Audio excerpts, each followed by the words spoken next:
Welcome to the deep dive. We take sources, break them down, and pull out the key stuff for you. Right. The goal is to get you informed, give you those aha Right. moments, but without all the overwhelm. We cut through the noise. Exactly. Especially for you, the learner. You want the insights, fast and clear. And today's topic is really fascinating, how to actually think in English. We're looking at this through the story of Maya, from How to Think in English. Yeah, it's a narrative source, Yeah. one person's journey, which I think makes it super relatable, not just theory. Precisely. It gives us a real human look at what can be a pretty abstract process. We can see the steps she took, the feelings involved. So our mission today, to really understand that shift Maya made, going from just like knowing English words to actually thinking her thoughts in English. And the impact that had not just on her fluency, but her confidence, her whole sense of self, really. Okay, let's dive in. The story starts with Maya in Manila. She's a talented designer, reads and writes English well, but speaking, that's where she freezes. Remember that specific example, the video call with the Canadian client, total freeze up. It just shows that classic gap. It really does. And that experience is so common. You hit a plateau where you understand a lot, passively, but actively using the language. Right. It's another story. Yeah, you feel stuck, maybe a bit embarrassed even, like Right. Maya felt. Exactly. Feeling small, as the source puts it. And that feeling, that frustration, can actually be the trigger for change. It was for Maya. Absolutely. That rainy evening, she realized her dreams travel, international work, felt blocked by this speaking hurdle. A real moment of clarity. Totally. And the very next morning, she decides, no more just studying English. Time to start living it. A fundamental shift. And she writes that question in her notebook, How to Think in English. That question basically kicks off everything. And that shift itself is key. Moving from passively receiving information like grammar rules to actively engaging with English as a tool for life. Her first steps were pretty bold, actually, creating this total immersion bubble for herself. Changed her phone language, laptop language, stopped following local social media, started following English-speaking creators. That's environmental immersion. By surrounding herself constantly, even in small ways digitally, she's forcing her brain to process English all the time. Like even just scrolling social media becomes practice. Exactly. It's subtle, maybe, but it's continuous reinforcement. Even if it was tough at first, facing unfamiliar words constantly. Oh, I bet. But it worked. There's that little moment, right, in the grocery store. Yeah, the tomato. Looking at a tomato and thinking directly in English, this is the tomato, it's red. I'll make soup tonight. So simple, but huge for her. It really is huge. Those tiny conscious moments of direct thought without translating, that's the start of building new neural pathways, bypassing the old translation habit. And then she gamified it. Her English mind mode. Which is a great practical tip. Just describing everything around her. Dog barking, man running, sun is hot. Simple stuff. It connects directly to active recall. By pulling those words and structures out of her brain to describe the immediate environment, she's strengthening those connections, making the language relevant. The next big step was processing emotions in English. Yeah. After that fight with her friend, writing down, I feel sad, I feel angry, but I know I will be okay. That feels like a much deeper level of connection. Definitely. Linking language to your inner emotional world, that integrates it much more deeply. English stops being just an external subject and becomes part of how she experiences and expresses herself. And she starts noticing that shift. Yeah. Less thinking in her native language than translating, and more just direct English thought. The changing gears, analogy she used? Yeah, exactly. Like the process is getting smoother, more automatic. Yeah. And neurologically, that's what's happening. Those English pathways are getting stronger, faster, more efficient through use. The brain is adapting. Her practice just weaves into daily life, right? Talking to herself while cleaning, Uh-huh. reading recipes aloud while cooking. These everyday activities become learning opportunities. It allows for subconscious processing, too. Culminating in that dream. Just one sentence in English, but wow. Dreaming in the language is a really strong sign of deep immersion and internalization. And then the payoff. That successful call with the New York client. Such a contrast to the earlier one. Totally. She felt confident. It flowed naturally. She could communicate. And that real-world success is the direct result of all that internal work, that shift in her thinking process. It shows the practical power of it. Her realization at the end of this part is so key. Mm-hmm. Thinking in English is not magic. It's a habit, a daily choice. And I'm choosing it every day. Yes. It really highlights that it's about intentional practice, building a habit consciously until it becomes more automatic. That applies to learning almost anything, really. Okay, chapter 2. It opens with another small win, but it feels significant. Waking up, and the first thought is, I need coffee, in English. That automaticity, it shows English is becoming the default for certain thoughts, certain contexts. It's happening subconsciously. And she makes a really important point here. Thinking in English isn't about having like a massive vocabulary or perfect grammar right away. Exactly. It's about skipping the translation step, directly linking the concept coffee with the English word, even simple words. It's not about complexity. It's about the process. Right. Many learners think they need to know thousands of words first, but Maya shows it starts with the basics, just making that direct connection. But of course, it wasn't all smooth sailing. She hit that wall of negative self-talk. The inner critic. Yeah, that voice inside. But speaking her native language, saying things like, this is too hard. Why bother? You'll never be fluent. And that's such a universal part of learning, isn't it? Self-doubt can really sabotage motivation. Recognizing that voice is the first step.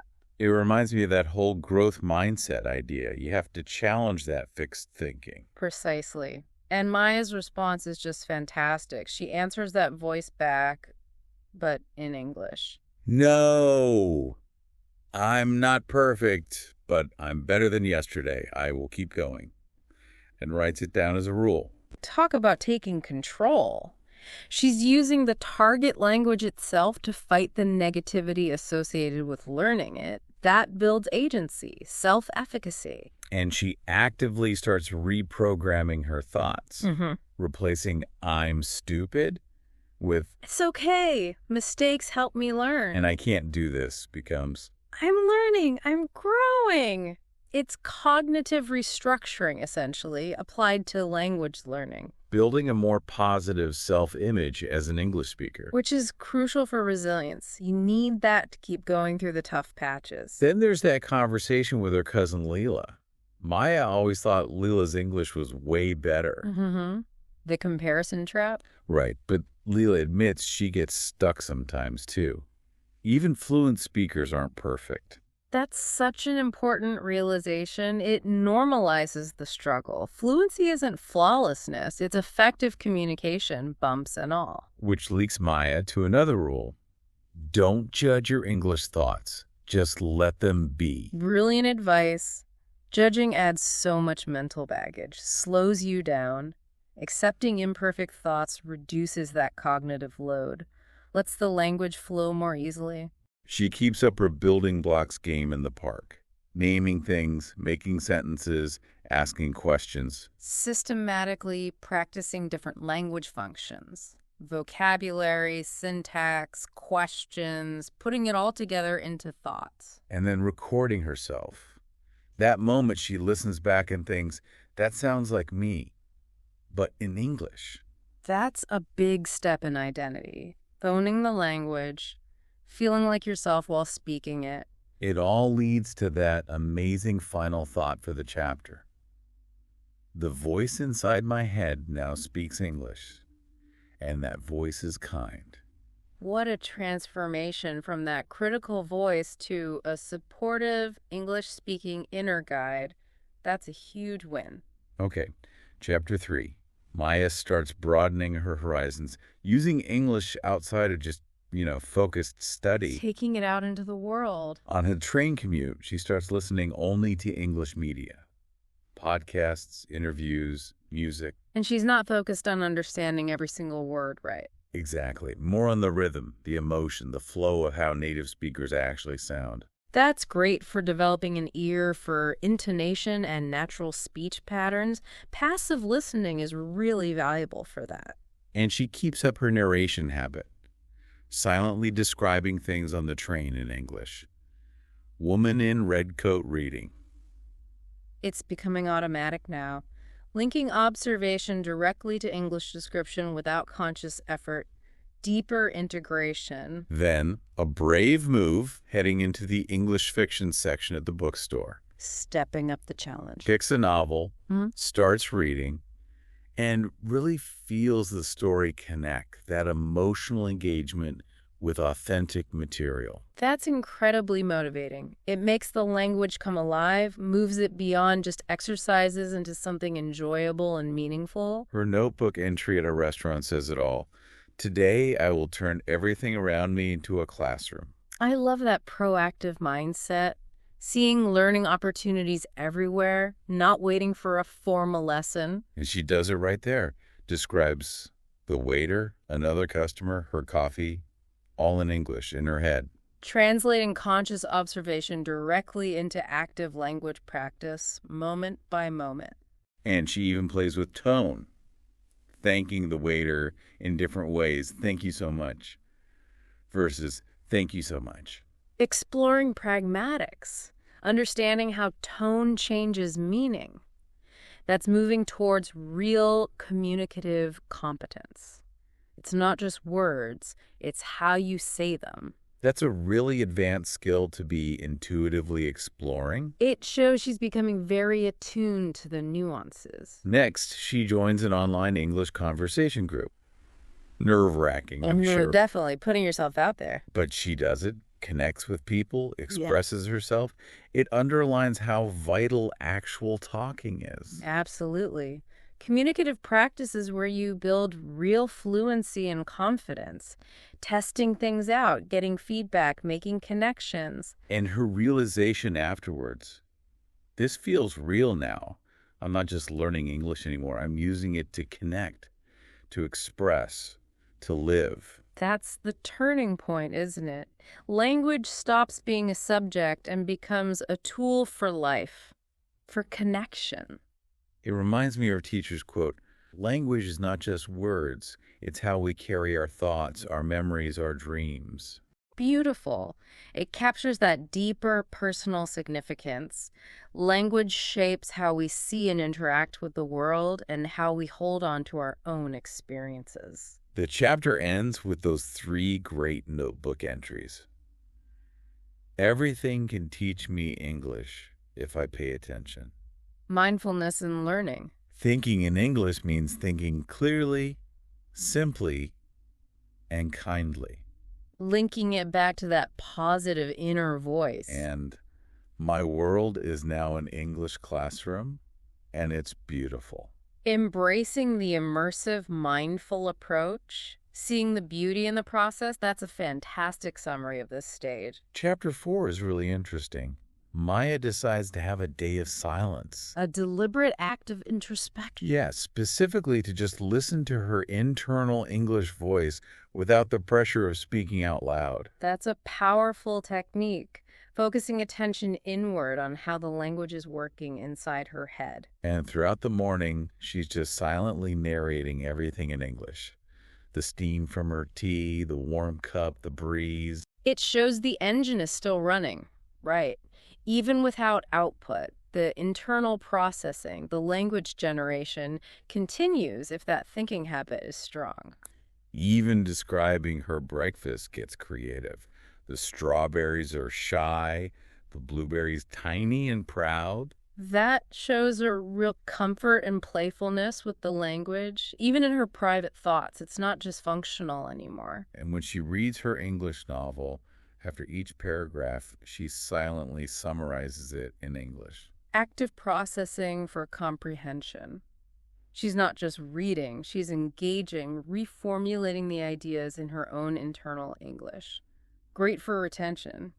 Then she looks at old photos, tells herself little stories about them in English. This is me at 5, no teeth. Connecting language to personal history again, weaving English into the fabric of her memories and identity. Her walk becomes more silent observation practice. Playground, bakery, man feeding pigeons. Just noticing and thinking in English. The world as a constant stream of input, fueling that internal English monologue. In the notebook entry for that day, I didn't speak a word today, but my mind spoke all day in English. And I understood myself. That's profound. Recognizing that thinking in English is a form of self-communication, self-understanding. Her evening reflection leads to this amazing definition of fluency. Not speed, not big words. But feeling free. Yes, free to think, to feel, to be in this new language. That's a much more holistic view. It really is. It shifts the focus from pure linguistic skill to the feeling of liberation and authentic expression that comes with it. And she ends the day whispering to her reflection, "You're doing well. I'm proud of you." That self-compassion, that positive reinforcement. And the final thought before sleep, "You are becoming." Acknowledging the ongoing transformation, the journey of developing this new aspect of her identity. Beautiful. Chapter 5 builds on that mirror work. She starts a habit of speaking English affirmations to herself. "Good morning. You are strong. You are learning."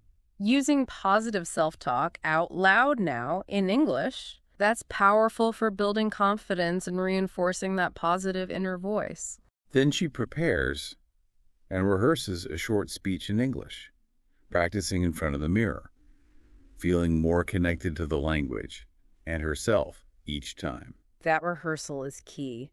Practicing the physical act of speaking, even alone, builds muscle memory, fluency, and reduces anxiety for the real thing. And it pays off.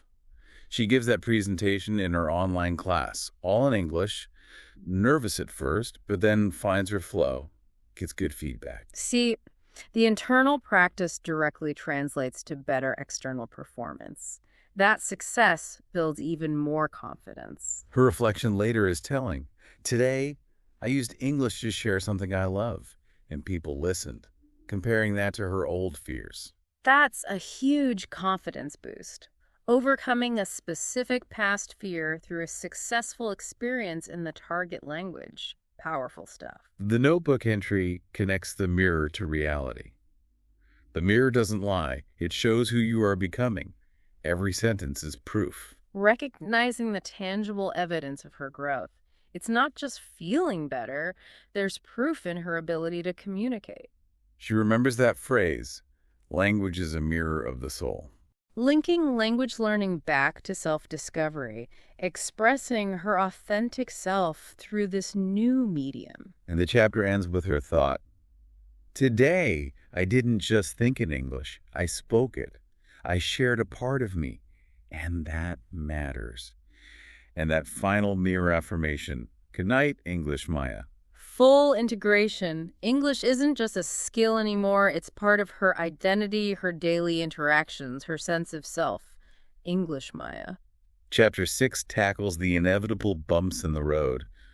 Maya feels off, wants to skip practice. Happens to everyone. Motivation ebbs and flows. But now, that inner English voice pipes up. Even on slow days, you can grow.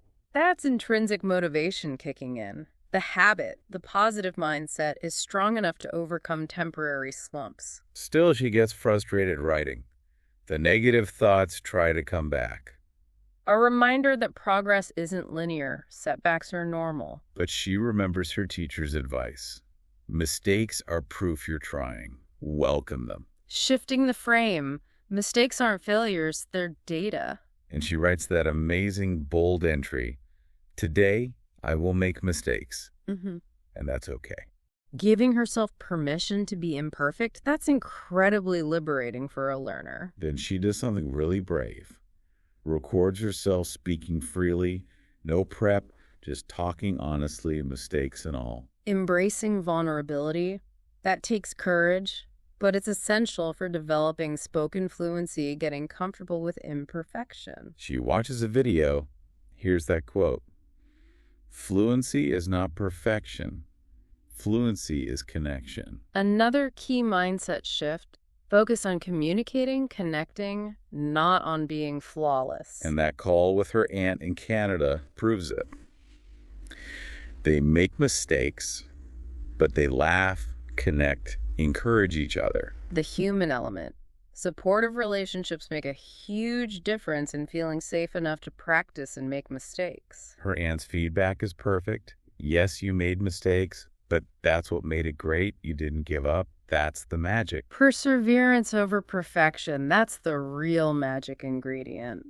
Maya's notebook entry sums it up. "Mistakes are not enemies. They are my teachers." Mm-hmm. With a little heart next to it. A complete transformation in her relationship with errors, seeing them as valuable guides. And when she listens back to that recording, she hears bravery, not just bad grammar. Realizes to think in English doesn't mean thinking perfectly.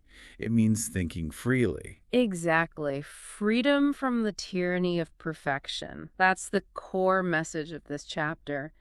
Embracing mistakes unlocks fluency. Chapter 7 circles back to Maya's English dream, thinking about what she really wants to achieve with the language. Connecting back to the why. Keeping those aspirations in focus is vital for long-term motivation. She imagines traveling, communicating easily, understanding cultures, and writes that beautiful goal in her notebook. Speak freely like a river. Think in English like music. Help others learn. Tell her story in English. Developing a really clear personal vision for her future with English, it goes beyond just passing a test. It's about living a certain kind of life. Then at the cafe, ordering in English, feeling proud, she sees tourists and thinks, even when I don't understand, I still belong here. English is mine too. That sense of ownership and belonging is growing stronger, feeling like a legitimate participant in the English-speaking world. She hears that podcast quote. "Don't wait for fluency to start living your English life. Start now." Yes. Don't postpone using the language until you feel ready. Use the English you have now. Which leads to our entry. "I don't need to be perfect to live my dream. I just need to be brave enough to begin." Such an empowering message. Taking action, even imperfectly, is the key. So she starts writing a short story in English, focusing on just getting her ideas out, not perfect grammar. Creative writing is a fantastic way to practice, consolidate learning, and build confidence in a low-pressure way. Reads it aloud proudly, tells the mirror, "This is my English voice, and it's growing." Finding and celebrating her own unique voice in English. Not trying to be someone else, but expressing herself. And she adds to her dream, "I will build my English life one word at a time, and that will be enough." A patient, sustainable, step-by-step approach. Recognizing that consistent small efforts lead to big results over time. Chapter 8 is all about taking it public, using English actively out in the real world, beyond her study zone. Right, bridging the gap between practice and real-life application. That's crucial. Walking downtown, she's still doing her silent English narration of everything. That automaticity is just humming along now. It's becoming second nature. She goes into a bookstore, confidently asks for easy English books, has a good chat with the staff, gets a compliment. Those positive, real-world interactions are like fuel. They validate the effort and boost confidence immensely. Then she's reading her new book in the park, her inner English commentary just flowing alongside it. Integrating different skills, reading, thinking seamlessly in a natural environment. And the big moment. A tourist asks for directions. Out of the blue. The ultimate test of spontaneous communication. And she nails it. Gives clear directions, gets another compliment. That must have felt amazing. Huge validation. Successfully navigating an unplanned real interaction shows true progress and boosts confidence like little else. Her notebook entry captures it. I used English today. In life. Yeah. With people. And it felt real. That distinction between practice and real, authentic communication is so important. That's when it clicks. And walking home, her mind is just naturally thinking in English. It's not learning anymore. It's just living. The language has become integrated into her way of experiencing the world. Chapter 9 really focuses on strengthening that kind, confident inner English voice. Consolidating those gains and self-belief. Her mirror affirmation now includes, I believe in my English voice. Very direct. Using affirmations to consciously program that self-belief, it works. She feels totally comfortable ordering at her cafe now. Having simple chats in English should become routine. Automaticity in everyday tasks. That frees up mental energy. Her list, things I hear my English voice say, is full of positives. You're doing great. It's okay to make mistakes. And the big one, I am no longer afraid to think in English. Wow, that marks the complete shift. The fear associated with the process is gone, replaced by supportive self-talk in English. She still whispers English observations to herself on walks. Keeping that internal monologue active, constantly reinforcing the language. And that moment, comparing the old, hesitant recording with a new, confident one. The contrast hits her hard. Tangible proof of progress. Hearing the difference in your own voice over time is incredibly motivating and emotionally resonant. It leads to the final realization. I used to fear speaking English. Now I use English to speak my dreams. The doubt is gone, replaced by her own voice. A complete triumph over that inner critic. Self-belief and confidence have won. That's the power of this internal shift. Okay, Chapter 10, The Turning Point. Maya joins a local English-speaking club, a big step into community. Moving beyond solo practice into social interaction, that's vital for taking skills to the next level. She's nervous, naturally, but introduces herself, joins conversations, gets a warm welcome, even talks with someone about the whole thinking in English thing. Finding kindred spirits, that face-to-face interaction, sharing the journey, is so valuable for learning and motivation. Her notebook entry says it. I found my English voice in a room full of strangers. Now they are friends. My English is not perfect, but it is real. Connection, authenticity, community. Embracing imperfection in the service of real communication, that's where the magic happens. She dreams in English again, feels the journey is ongoing, but she's ready because she learned the key lesson.